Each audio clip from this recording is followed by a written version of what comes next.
I'm Mark Seifter. And I'm Linda Size Palmer. And this is Arcane Mark.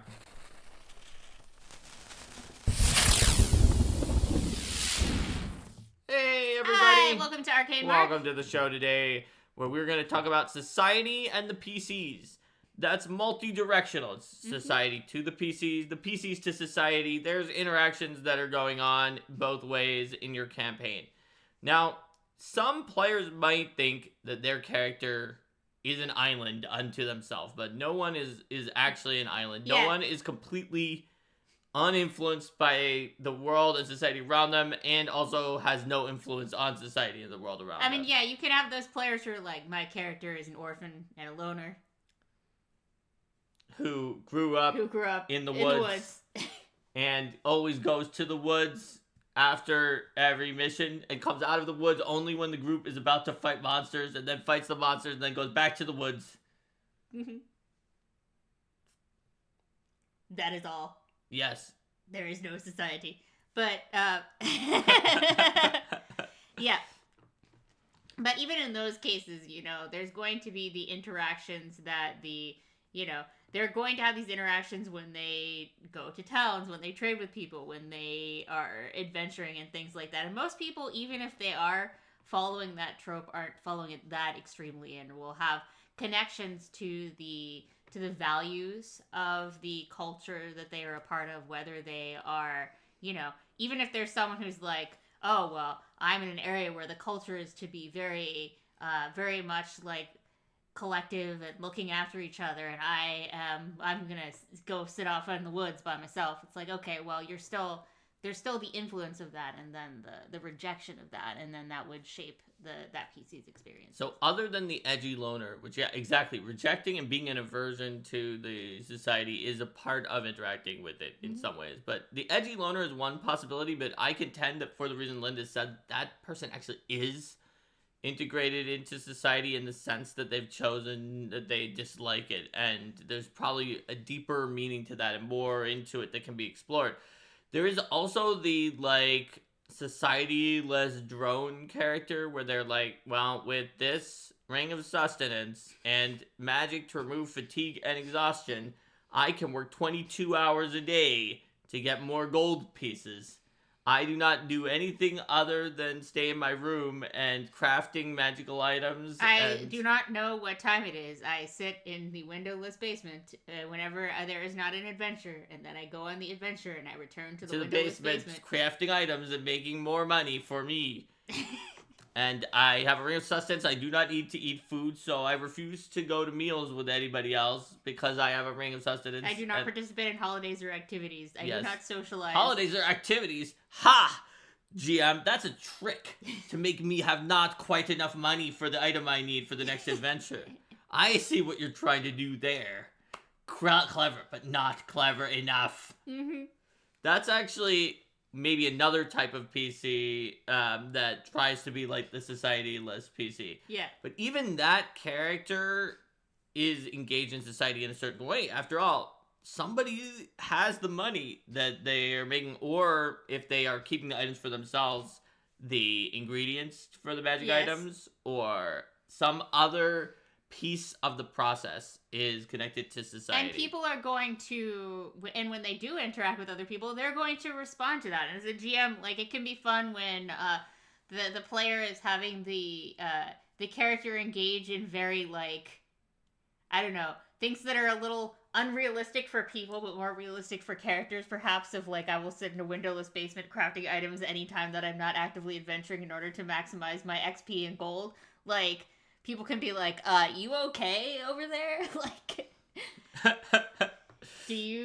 Are you they might try to stage an intervention with the PC to get them to go out and get some sunlight, or do something other than that, or get involved in things, or they might perceive them as being very eccentric and then try to might sing songs every time that the mage goes out for any reason. It's like, look, there he goes, that mage is strange, no question. He's always crafting magic scrolls. I mean, never part of any crowd, with a head up in a cloud. Then he runs off to cast fireball on trolls. I mean, if I lived in a town where every time I went around, people would, cop out of whatever they were doing and sing songs to make fun of me, maybe I would.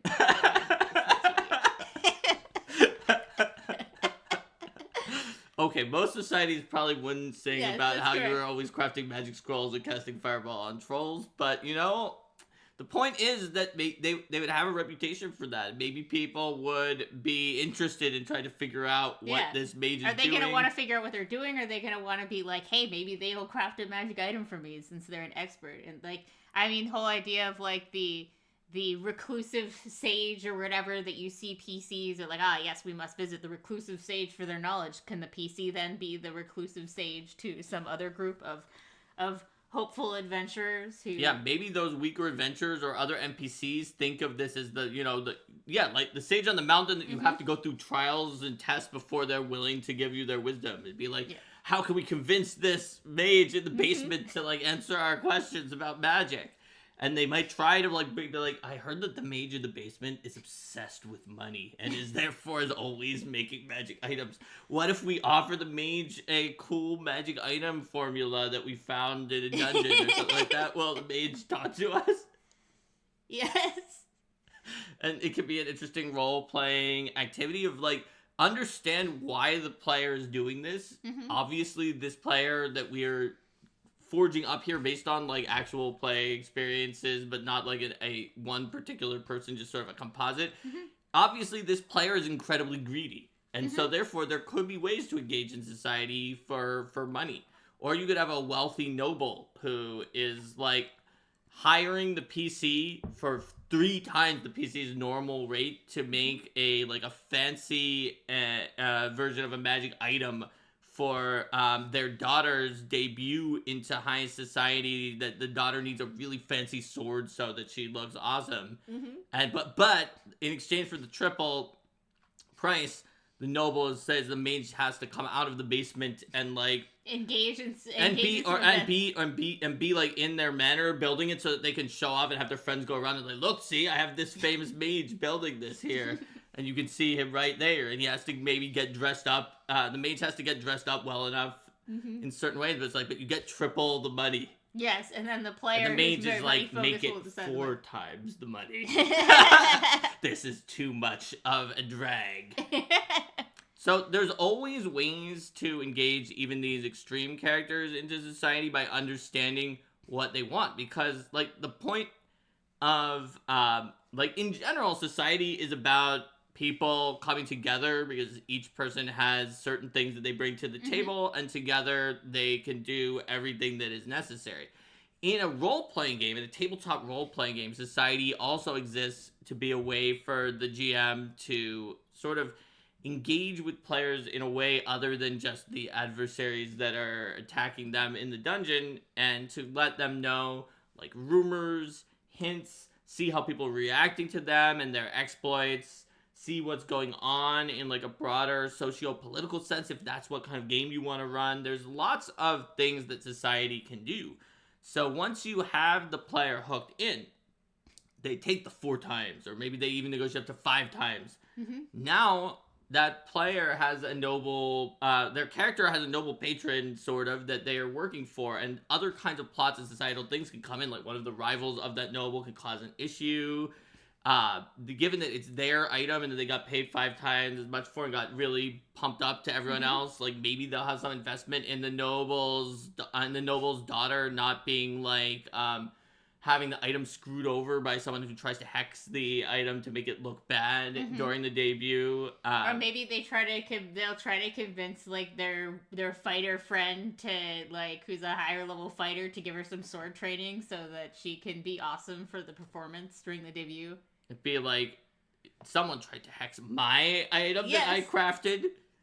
I'm not going to let people think that I craft bad items. The only thing I do is craft items in my basement. Or maybe like the PC who's like, I'm always in the woods. You will never find me in places other than the woods.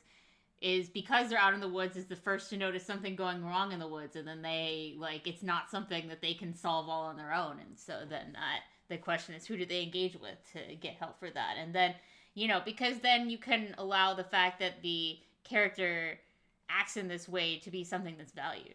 There could be societies out in the woods too. Maybe they'll meet a bunch of leshies out there in the woods who will talk to them. Like society doesn't have to mean like noble society, high society, hoity-toity.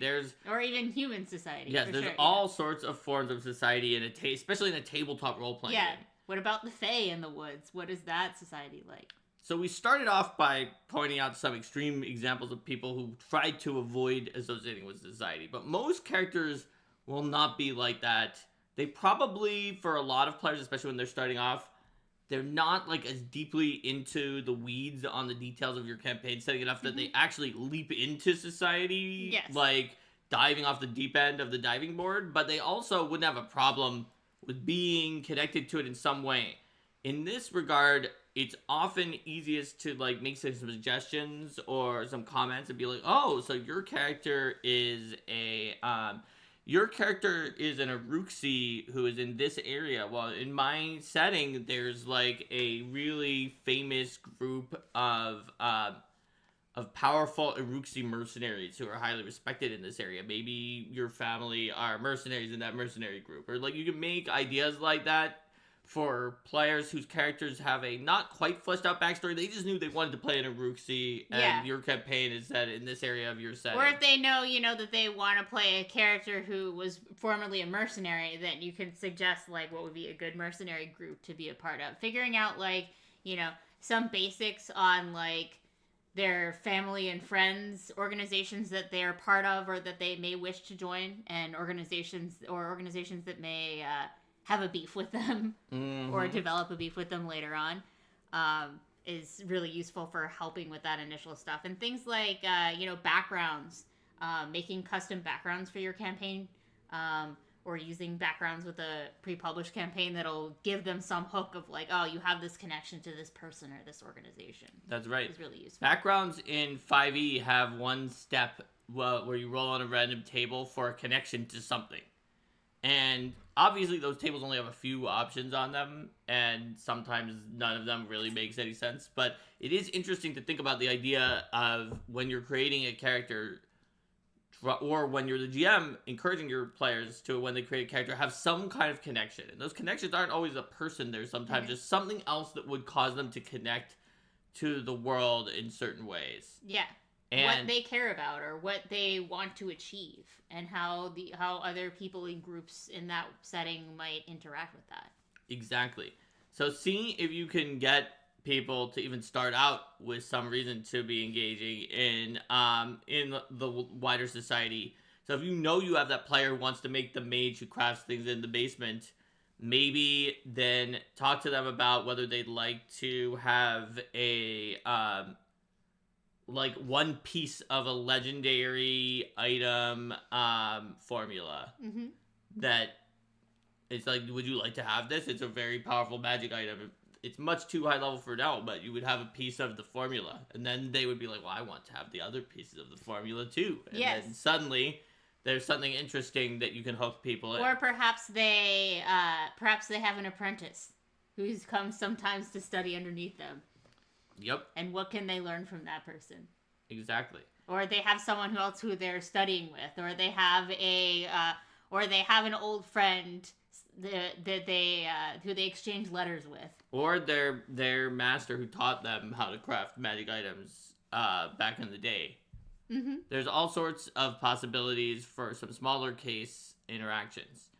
So once PCs have become like enmeshed in society, there are many ways that society can influence them. For one, quests can result from either people making an offer to get the PCs to go do something, or something happens and the PCs decide that they want to react to that thing that happened to someone they knew in society. Like, for instance, with the example of the crafter and the noble's daughter, maybe that someone does actually put a curse on the crafter's sword, and that makes the crafter very angry that people think that his swords are cursed. Yes, and he has to track down the person, and then maybe he needs to clear his name because people might suspect him of being involved. And maybe the noble knows that obviously the crafter didn't, but some of the noble's rivals are saying, yes, it was cursed. It may have been the crafter, or maybe the daughter is cursed, and any weapon she touches is cursed. And of course the noble's going to say that it wasn't his fault or the fault of anyone he hired. Noble's going to be like, oh yeah, it was obviously my rivals who cursed it. Yes.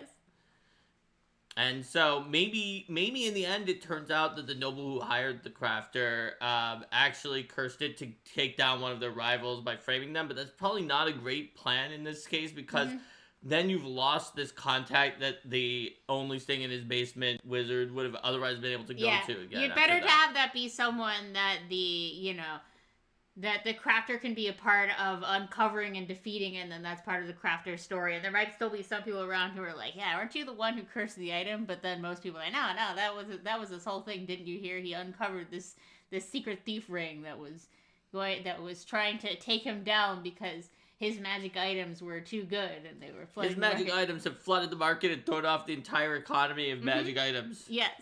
Because they were like, magic items take so much concentration that most magic item crafters only spend 4 hours a day at most, and then their brain is just so out of it. But this guy was crafting for 22 hours a day. Yes. And he was higher level. He negotiated with his GM to get a feat to let him. No, he was using magic. He was maybe playing an edition where like you can remove fatigue more easily, and be like. He kept casting fatigue removal spells and then claiming to his GM that the fatigue wouldn't come back. That's actually one of the reasons in PF2 that I wrote in that if you remove fatigue, it doesn't remove the underlying cause of fatigue, such as not having been rested. Because in older editions, there are a lot of people who would be like, well, I haven't slept for years. I just cast Lesser Restoration, a second level spell. Yes. That I get back or something like that. So, like... It's like, I've been crafting for 22 hours, and I have taken feats to be faster at crafting, and I'm higher level. So it's like, yeah, this guy has been crafting as much as 50 crafters. Like the entire Mages Guild. Yes, and he's been doing it for several years, and this is just nonsense. Yep. So there can be a lot of repercussions or interactions. There can be quests that are given. There can be special rewards that the PCs gain. There can be expectations, too, because once the PCs reach a certain point, a lot of times PCs might reach the status of local heroes, the people who are saving the day by fighting off the monsters. Well, because, I mean, fundamentally, a lot of these games have combat as a central role in them. So, unless the PCs are, like, going around being, like, brigands or serial killers or something like that, they're probably, like, the heroes who are taking down the monsters. Right. So then people are going to be like, oh, great hero, save us from this thing. People look up to them. They offer them quests again, like you said. And you talked about taking an apprentice. And maybe the hermit wizard in the basement wouldn't accept an apprentice if it was just someone came off the street and said, teach me how to craft items. Like, no, that will cut into my profits. But if that noble from before is like, yes. Well, maybe the noble's daughter thinks the sword is so cool that now she wants to learn how to craft items from the mage. And it's someone that the mage met and has already dealt with. And it's harder to say no so easily. And maybe the noble's like, I will pay you for the... He's like, no, I refuse to teach you because then I will not have as much time to craft magic items myself. Then the noble's like, well, I will pay you for the lessons to compensate you for the lost time of crafting the magic items. And so there's a lot of ways that that you can use negotiation. And these actually go from being a possibly a problem where the character is refusing to interact with the game to being interesting scenes, because a negotiation scene is like in a play or a story, is one of the more interesting things to watch or to interact in. Yeah. Because anytime you go to a scene and everybody just agrees with each other, it's kind of not as interesting as a negotiation where it goes back and forth. And the thing is with the thing like combat where the stakes are so high where it's like, well, either you win or you get wrecked or you have to run away. With a negotiation, there are so many different ways that things can You expect the combat to be like 99% that the PCs will win, because otherwise it's a TPK. Yes. Whereas, you don't know how the negotiation's going to go if it's not a combat. Like, the other players might be interested. They'd be like, what I wonder if this super hermit wizard is going to actually do this. Like, it is a lot of money, and he's incredibly greedy. It's not just that he is so obsessed with magic items. It's kind of both, but this does let him work on magic items at the same time. And so it lets the player think about it too, even if the players sort of came at it from metagame reasons, as you can tell by the fact they were spending 22 hours a day on it. Yes, but you can work with that. Yes. Another thing, too, that you'll see with society and the PCs is the role of the PCs in society changing dramatically as they grow more powerful and they get more accomplishments under their belt. I mean, a lot of times you have those adventures that start off at low level, or maybe, the PCs have some minor accomplishments in their backstory that they've done. They may still be locally respected. But by the time they get to higher level, it's like you're the only one who can take on this problem, or you're someone who like is going to have the ear of the powerful as well as the attention of the powerful and nefarious. That's right. And from a simulationist standpoint as well as a narrativist standpoint, depending on what kind of narrative you're trying to tell, if you're trying to tell a story that involves a realistic seeming world or a world that like actually moves on its own, then obviously society exists for society. But from a gamist standpoint, society exists so the PCs can be in society. Yes. Because ultimately, from a gamist standpoint, what the PCs are doing is the only thing that is the game right now. And so from that perspective, you want to think about not just how society can interact with the PCs, but how the PCs will influence society. These might be in like the story of society only 4 to 6 or however many people you have in your group. Yeah. But in the game, they are the only player characters, and so it's more interesting, if all else being equal, that they do have an influence on society, if they do start up trends. Maybe it starts being trendy to get magic items crafted by that wizard after the noble gets one for his daughter, and it's been proven that the curse was a fake, and then she has a really effective debut where she like beats everyone else in a sword duel, or that was somehow part of the debut. Yes. That's why she needed the sword. And well, I decided when you said the sword that the set of sword exhibition was part of the part of the debut. And so maybe nobles all start trying to go to that wizard for their swords, for their children, for their debut, so they will win too. And then the wizard has to think about it. It's like, well, I do craft for 22 hours a day. I could actually make all of these, but do I want to? Do I want to be making different things? And maybe they don't care because this is the player who's mostly just thinking about their money and they're being offered tons of money. Maybe they just keep upping their prices higher and higher and being like, yeah, okay, I'll be the guy who makes the swords for every the nobility here. Yeah. Anyone who can pay my increasingly higher prices. But then how does that have people perceiving them if they're like, oh, this is someone who's like arming the nobility with powerful magic weapons? And Dex Stargo points out this is a good use case for the arcane mark spell, so you can use it for branding. And Kojo talks about PCs going viral and becoming influencers. Absolutely. You know, they can get a fan base, they can get people who copy their fashion, who like try to emulate them in all sorts of ways. I'm expecting in this story about the crafter who just was in his basement and started doing that people would start trying to find a way to make an illusion spell that would make a fake version of their arcade mark, and then make fake versions of their stuff that was and then they have inferior to figure out quality. I'm assuming in my head it wouldn't be that it was just literally garbage because anyone would know. It would just be. It would be like okay and made with with like valuable enough jewels that a noble thinks it looks great, and it kind of has the magic, but it not has like up the surface level is correct, but then not up to the wizard's high standards for the sword, and then like one of them would break, and someone would be like, "I ordered this from you," and like, it broke. I didn't make that. Like, I didn't make that. Who's making it? Yeah. Kojo said trending #1 at Absalom, basement sword crafter guy. Yeah. And definitely you have, one of the patterns you'll often have in campaigns is people going to the PCs and seeking advice or asking them to make decisions that they may not feel ready to make. Like, what do you think we should do about this major political decision? You are a 4-person army. Yep, absolutely. You could even have a plot line with the basement wizard where, like, he refuses to make magic items for someone because they couldn't pay his increasingly high prices, and they get so desperate that they're like, he gets a ransom note that's like, if you want to see your crafting chisel again, then you'll have to come here and make a magic item for us. Yes. Not my crafting chisel. No.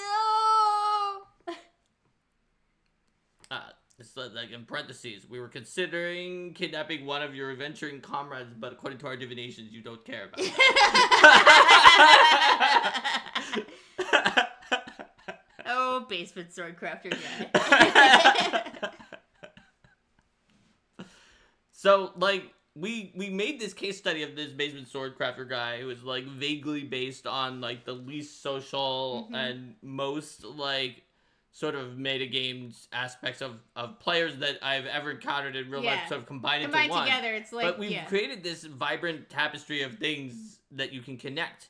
Because the way that society connects is like a tapestry. Each thread interweaves with each other. And everybody's going to have a different experience with the PCs. And one of the things that's fun to do is, you know, you don't want everyone the PCs come across to be like, you're a hero and you're great. And conversely, you don't want everyone the PCs to come across to be like, you're a villain and you're terrible. You want to have people who have much more nuanced and varied opinions of the PCs that are based on their experiences and what they've heard, so that when the PCs are coming in and interacting with them, they can also make decisions about what they want to do. Do they want to try to win over the naysayers, or do they have trouble because of people who have vastly overinflated expectations of them piling way too much at their feet?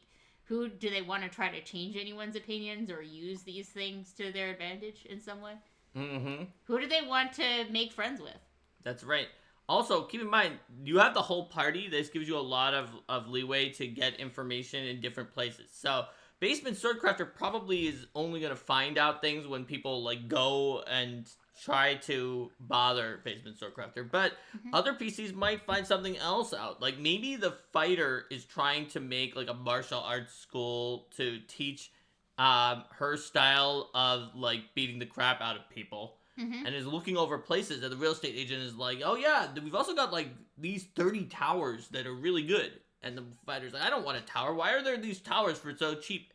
It's like, well, all the mages have left the towers and they've started going into basements because they've heard that it's better to be crafting things in the basement because of the basement swordcrafter guy. Yeah. And now they're not buying towers anymore. I have all these towers on my hands. And discount towers. And then like basement swordcrafter guy probably never would find out about those towers, but the fighter maybe does, and that brings that back to the group, and it's like, and then can become the tower fighter instead of the tower wizard. The tower fighter now that all the wizards are in the basement in this particular town.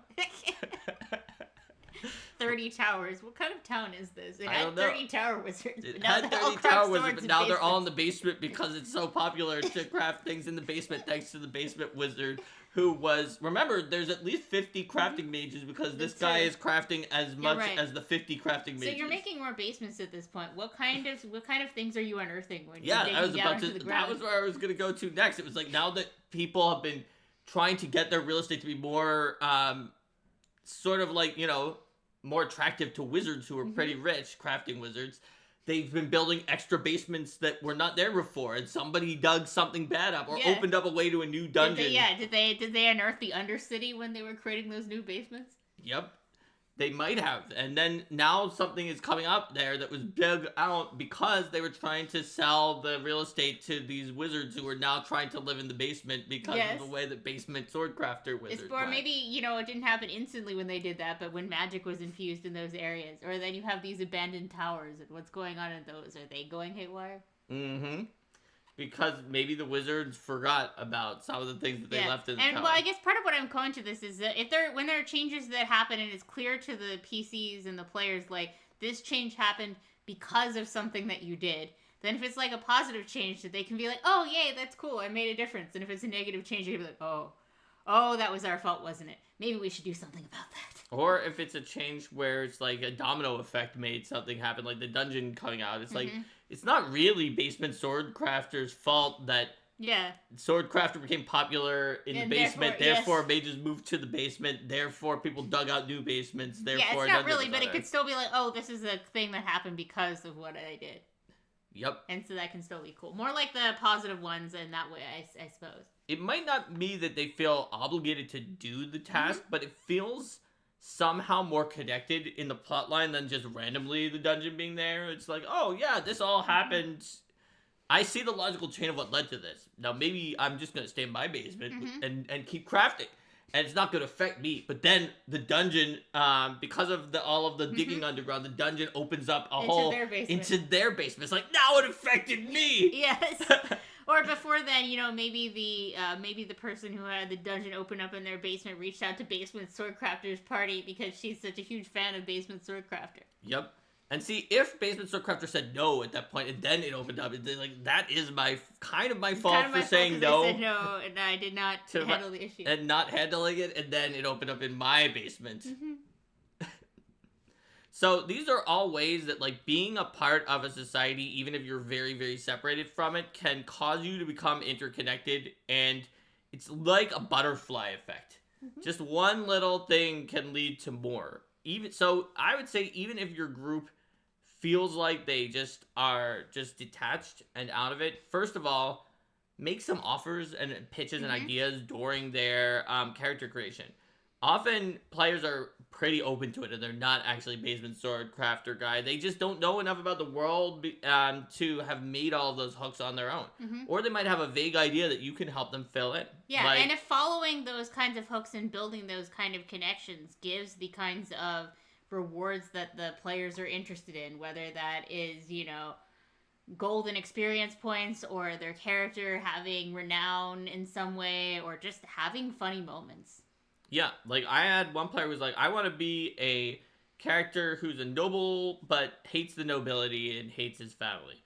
And I was running Adventure Path, and I was like, all right, so I have some thoughts.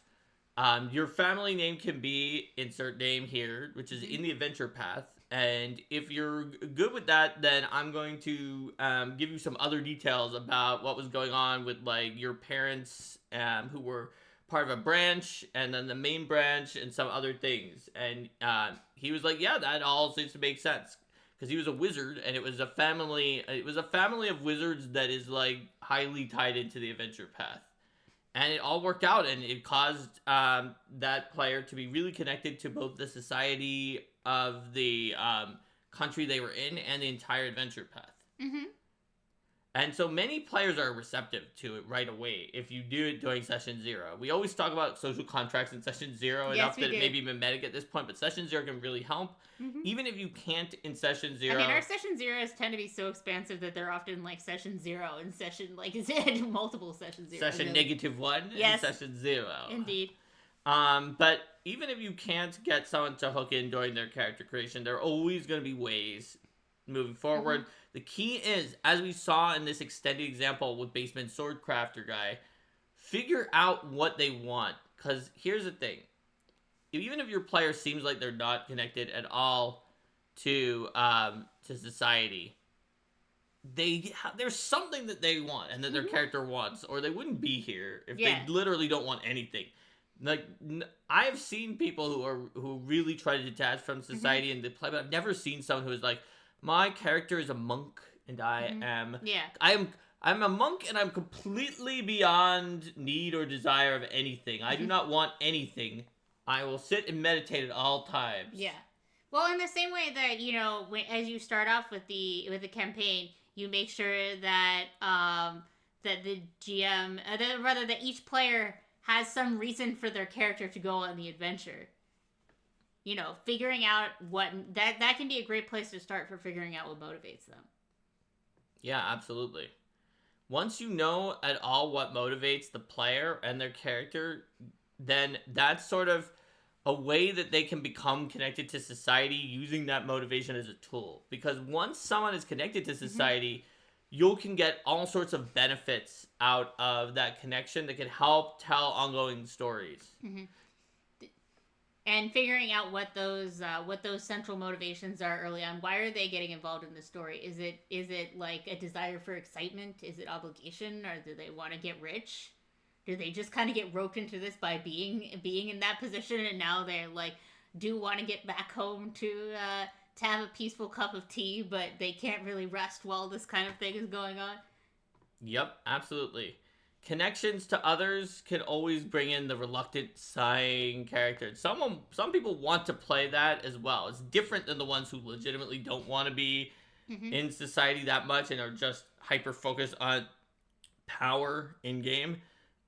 is the people who are like, they kind of want to play the cool character that has to be asked to come, but then they do kind of want to come. And they enjoy watching when they're and playing their character out as their character is dragged along, and can be really amused when their character's like, Yes. again. And they then like playing the reluctant character sometimes.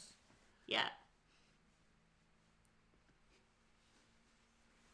And so Kojo is saying that the world building task of a GM seems to know no bounds, but the world building is what makes Kojo interested in GMing. So it depends on the group and what campaign that you're running. There certainly can be a point where you don't have to do as expensive of world building. If you're running a more self-contained adventure and you just start off by, you can build something bottom up where you just sort of know like a local town and a dungeon for the first adventure at first.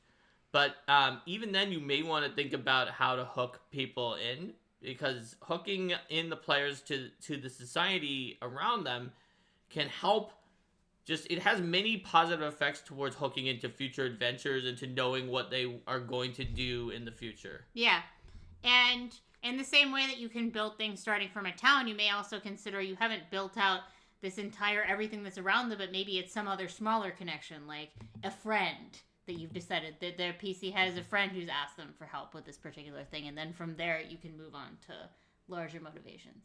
Exactly.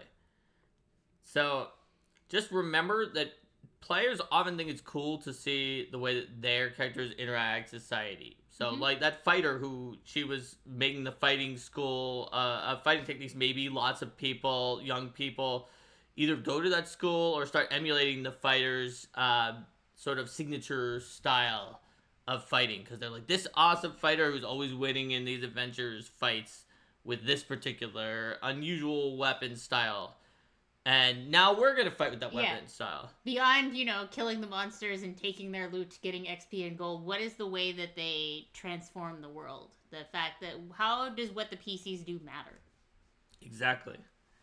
Be like, why are people here fighting with a whip and a trident? Or I don't know, I just made that up. It's like some weird thing. And it could just be that the player found some cool feats somewhere and they wanted to do that build, but it becomes like more real when like a whole bunch of young people start emulating them and doing the same thing, and then they start their school, and it makes things more interconnected than they would be if it was just like, oh yeah, there was a strong feat for whips and tridents, and we never spoke of it again other than I killed things with whips and tridents now.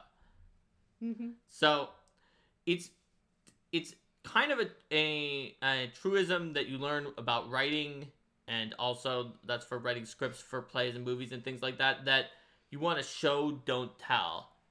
And similarly, characterization, where you see how others react to something, is better than just stating it directly. You'd be like, Mr. Evilor was a mean and evil person and nobody liked him. It's different than if you just like watch as like dogs start barking at Evilor and like other people like shy away from Evilor. And then as soon as he walks away, like the person in the tavern's like, that guy, oh, you don't know that guy, you're not from around here. Yeah, and he sneers at everyone and then leaves and be like, ugh. And they like turn aside. Those kind of secondary reactions to watch how others react are a great way to characterize, and that's part of why society gives you sort of a palette and a set of paints and paintbrushes with which you can describe things more easily. And the Evilor example is a bit exaggerated, but exaggeration can work really well for the ways that you have society respond in tabletop games, because people aren't, they're not spending their whole lives being that character and interacting with everything in the world. They have other things that they're doing, and they're not going to remember all the details. So it's more memorable when you paint with these larger responses to things, when people are more effusive in their excitement or expressive in their disgust or things like that. Although, it also can be valuable to have the character, where their responses aren't necessarily, they're known to be more subtle, but like you finally got them to smile or something like that. That can be just as impactful. Exactly. So, we talked about how to engage characters who are reluctant to engage with society, and how both societies and the PCs can interact in both ways, influencing each other and sort of having incursions into each other's business. Mm-hmm. Did you have any other big points to make about No, I society? didn't. All right. Shall we say goodbye to YouTube? Let's do it. Bye, YouTube, and we will see Bye. you next time.